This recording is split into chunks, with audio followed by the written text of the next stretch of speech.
दोस्तों, क्या आप जानते हैं कि भारत की डेकोरेटिव वॉल पैनल्स और लैमिनेट्स इंडस्ट्री में एक ऐसी कंपनी है जिसने सिर्फ कुछ सालों में जबरदस्त ग्रोथ दिखाई है और अब ये कंपनी अपना आईपीओ लेकर आ रही है।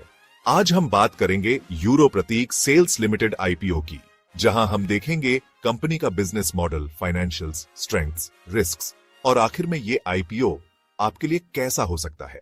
यूरो प्रतीक सेल्स लिमिटेड की शुरुआत साल 2010 में हुई थी। ये कंपनी डेकोरेटिव वॉल पैनल्स और डेकोरेटिव लैमिनेट्स बेचती और मार्केट करती है। कंपनी इनोवेटिव डिजाइन्स और मॉडर्न आर्किटेक्चरल स्टाइल्स पर फोकस करती है। इसके प्रोडक्ट्स जैसे लूवर्स, चिजल और ऑरिस ने इसे इंडस्ट्री में एक स्ट्रॉन्ग ब्रांड बनाया है। पिछले 7 सालों में कंपनी ने 30 से अधिक प्रोडक्ट कैटेगरीज और 3000 से ज्यादा डिजाइन्स लॉन्च किए हैं और सिर्फ 4 साल में 104 प्रोडक्ट कैटलॉग्स रिलीज करना दिखाता है कि कंपनी फास्ट फैशन मॉडल पर काम कर रही है। कंपनी के 2 मेजर प्रोडक्ट्स हैं, डेकोरेटिव वॉल पैनल्स, स्टाइलिश और functional panels, insulation, sound proofing और इजी इंस्टॉलेशन। रेजिडेंशियल और कमर्शियल दोनों सेगमेंट्स में use decorative laminates, high quality laminates using PVC trendy finishes और durability furniture, cabinetry, counter tops और wall coverings के लिए perfect. Company का नेटवर्क काफी बड़ा है, 88 इंडियन सिटीज में मौजूद है, मेट्रो से लेकर टियर 3 तक। 30 सितंबर 2024 तक कंपनी के पास 172 डिस्ट्रीब्यूटर्स हैं, जो 25 स्टेट्स और 5 यूनियन टेरिटोरीज को कवर करते हैं। इंटरनेशनल प्रेजेंस भी बढ़ रही है। FY24 में एक्सपोर्ट शुरू हुआ सिंगापुर, UAE और ऑस्ट्रेलिया जैसे देशों में। अब बात करते हैं कंपनी की फाइनेंशियल परफॉर्मेंस की। रेवेन्यू की बात करें तो वित्त वर्ष 2023 में कंपनी का रेवेन्यू था 268 करोड़ 55 लाख रुपए, जो 2024 में घटकर 230 करोड़ 11 लाख रुपए रह गया। लेकिन 2025 में कंपनी ने जोरदार रिकवरी की और रेवेन्यू बढ़कर 291 करोड़ 52 लाख रुपए तक पहुंच गया।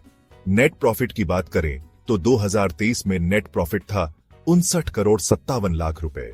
2024 में यह बढ़कर 62 करोड़ 91 लाख रुपए हुआ और 2025 में और तेजी से बढ़कर यह पहुंच गया 76 करोड़ 44 लाख रुपए तक। नेट वर्थ की बात करें तो 2023 में कंपनी की नेट वर्थ थी 130 करोड़ 2 लाख रुपए। 2024 में यह बढ़कर हो गई 155 करोड़ 73 लाख रुपए और 2025 में यह और मजबूत होकर पहुंच गई 234 करोड़ 49 लाख रुपए तक। रिजर्व्स एंड सरप्लस की बात करें तो 2023 में यह थे 129 करोड़ 51 लाख रुपए। 2024 में बढ़कर हो गए 153 करोड़ 75 लाख रुपए और 2025 में यह और बढ़कर पहुंच गए 223 करोड़ 88 लाख रुपए तक। बोरोविंग्स की बात करें तो 2023 में कंपनी का टोटल लोन था लगभग 3 करोड़ रुपए। 2024 में यह घटकर रह गया 2 करोड़ 68 लाख रुपए और 2025 में भी यह लगभग इसी स्तर पर बना रहा। अब बात करते हैं आईपीओ की मेन डिटेल्स की। आईपीओ ओपन होगा 16 सितंबर को और क्लोज होगा 18 सितंबर को। अलॉटमेंट की तारीख रखी गई है 19 सितंबर और लिस्टिंग होगी 23 सितंबर को। प्राइस बैंड तय किया गया है 235 रुपए से 247 रुपए प्रति शेयर। लॉट साइज है 60 शेयर, यानी मिनिमम इन्वेस्टमेंट करीब 14,820 रुपए की होगी। इश्यू साइज है करीब 451 करोड़ 32 लाख रुपए। इस आईपीओ से कंपनी को डायरेक्ट प्रोसीड्स नहीं मिलेंगे। ये एक ऑफर फॉर सेल OFS है, यानी पैसा सेलिंग शेयर होल्डर्स को जाएगा। लिस्टिंग का फायदा ये रहेगा कि कंपनी को कैपिटल मार्केट में रिकॉग्निशन मिलेगा और लिक्विडिटी बढ़ेगी।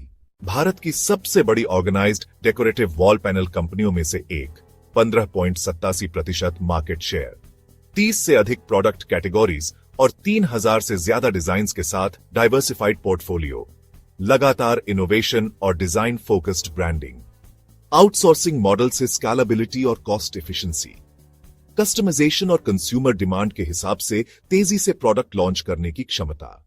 करेंसी एक्सचेंज रेट वॉलेटिलिटी से एक्सपोर्ट अर्निंग्स पर असर पड़ सकता है। लार्जेस्ट कॉन्ट्रैक्ट मैन्युफैक्चरर पर ज्यादा डिपेंडेंसी, सप्लाई डिसरप्शन का रिस्क, टॉप 10 कॉन्ट्रैक्ट मैन्युफैक्चरर्स पर रिलायंस, अगर कोई फेल हुआ तो ऑपरेशंस इंपैक्ट होंगे। रेवेन्यू का बड़ा हिस्सा टॉप 30 डिस्ट्रीब्यूटर्स से आता है, अगर ये रिलेशनशिप्स वीक पड़े तो ग्रोथ रुक सकती है। डिस्ट्रीब्यूशन नेटवर्क मैनेज और स्केल करने में चैलेंज। यूरो प्रतीक सेल्स लिमिटेड एक fast growing decorative panel and laminate brand है जिसका मार्केट शेयर स्ट्रांग है और फाइनेंशियल्स लगातार इंप्रूव हो रहे हैं। लेकिन ध्यान रहे, ये आईपीओ ऑफर फॉर सेल है, यानी कंपनी को पैसा नहीं मिलेगा और dependency on manufacturers and distributors एक बड़ा रिस्क फैक्टर है। अगर आपको ये वीडियो यूजफुल लगी तो लाइक, शेयर और सब्सक्राइब जरूर करें। धन्यवाद।